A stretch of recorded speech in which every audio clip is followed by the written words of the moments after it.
இனிமேல் முகத்திற்கு கண்ட கிரீம் எல்லாம் தடவுவதை நிறுத்துங்க. பாத்தீங்களா மஞ்சளின் மகிமையை? தெரிந்தால் விட மாட்டீங்க. இன்று துரித வாழ்க்கை முறையிலும் மாசுபட்ட சுற்றுச்சூழலிலும் நம்முடைய முகம் பல்வேறு பாதிப்புகளுக்கு உள்ளாகிறது. அந்த பாதிப்புகளை தவிர்த்து இயற்கையாக முகத்தின் பளிச்சலையும் இளமையையும் காக்க முடியுமா என்று எண்ணும் அனைவருக்கும் ஒரு சரியான பதில்தான் மஞ்சளும் சந்தனமும். தமிழர் பாரம்பரியத்தில் மட்டுமல்ல, ஆயுர்வேத மருத்துவத்திலும் கூட மஞ்சளும் சந்தனமும் முக்கிய இடம் பெற்றவை. இவை இரண்டும் முக சருமத்திற்கு ஆழ்ந்த நலன்களை வழங்கும் தன்மை கொண்டிருக்கிறது. ரசாயன முக கிரீம்கள் அல்லது பிளாஸ்டிக் சிகிச்சைகளில் ஈடுபடாமல் இயற்கையின் வழியில் உங்கள் முகம் பிரகாசிக்க வேண்டுமா? அப்படியானால் இந்த இரண்டு பொருட்கள் போதுமானவை. கடுமையான வெயில், தூசு மற்றும் மாசுபாடு காரணமாக முகத்தில் ஏற்படும் சிவப்பு தன்மை, வறட்சி மற்றும் கரும்புள்ளிகள் போன்றவற்றை மஞ்சளும் சந்தனமும் வெற்றிகரமாக குறைக்கிறது. இது முகத்திற்கு ஒரு இயற்கையான பளிச்சலை அளிக்கும். சந்தனத்தால் முகத்தின் நிறம் சீராகி பளபளப்புடன் தெரியும். ஒரே இடத்தில் அடர்ந்த நிறம் தோன்றும் ஹைப்பர் பிக்மெண்டேஷனை குணமாக்குவதில் சந்தனம் சிறந்தது.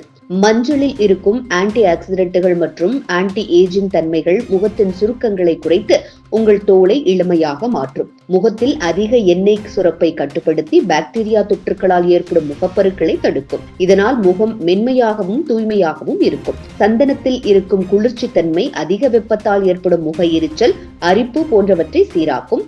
அதே நேரத்தில் மென்மையையும் தரும். மஞ்சள் சந்தன பேஸ்ட் தயாரிக்கும் முறை: 1 ஸ்பூன் மஞ்சள் பொடி, 1 ஸ்பூன் சந்தன பொடி, தேவையான அளவு ரோஸ் வாட்டர் அல்லது ஆலோவேரா ஜெல். இவை அனைத்தையும் சேர்த்து பேஸ்ட் செய்து முகத்தில் தடவுவோம். 15 நிமிடங்கள் கழித்து மெதுவாக கழுவி விடலாம். வாரத்தில் 2 முறை தொடர்ந்து இந்த பேஸ்டை பயன்படுத்தினால் சில வாரங்களில் உங்கள் தோலில் மறுக்க முடியாத மாற்றத்தை காணலாம்.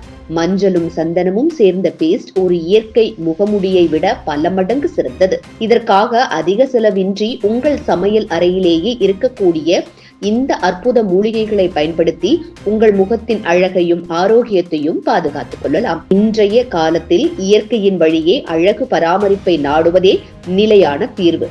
மஞ்சளும் சந்தனமும் உங்கள் தோலை மட்டுமல்ல, உங்கள் மனதையும் மென்மையாக்கும்.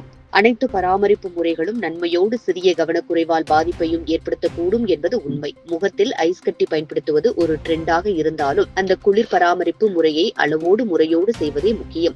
மேலும் சருமம் ஒவ்வொருவருக்கும் ஒவ்வொரு வகையில் அமையும். சிலருக்கு எண்ணெய் அதிகமாக இருக்கும், சிலருக்கு மிக வறண்ட சருமம். எனவே உங்கள் முக வகையை அறிந்து வைத்தால்தான் ஐஸ் ரெஜிமென் எந்த அளவு தேவையானது, எந்த அளவு செய்யலாம் என்பதை தீர்மானிக்க முடியும். முக்கியமாக நீங்கள் முகத்தில் ஏற்கனவே பரு, வெடிப்பு அல்லது அடர்த்தியான சிவப்பு புள்ளிகள் கொண்டிருந்தால் ஐஸ் கட்டியை தவிர்ப்பது நல்லது. மேலும் உங்கள் முகத்தில் எந்த விதமான மாற்றமும் திடீரென வந்த சிவத்தல், எரிச்சல் அல்லது அலர்ஜி போன்றவை ஏற்பட்டால் உடனடியாக நிறுத்தி மருத்துவரின் ஆலோசனையை பெற வேண்டும். இனிமேல் ஐஸ் வச்சா பளிச்சுன்னு கண்ணாடி மாதிரி தெரியும் என்ற நம்பிக்கையோடு மட்டுமல்ல, ஐஸ் எப்படி, எப்போது, எவ்வளவு என்பதை ஆராய்ந்துதான் பயன்படுத்துங்கள். அழகு பாதுகாப்புடன் தான் இருக்க வேண்டும், அபாயத்துடன் இருக்கக்கூடாது.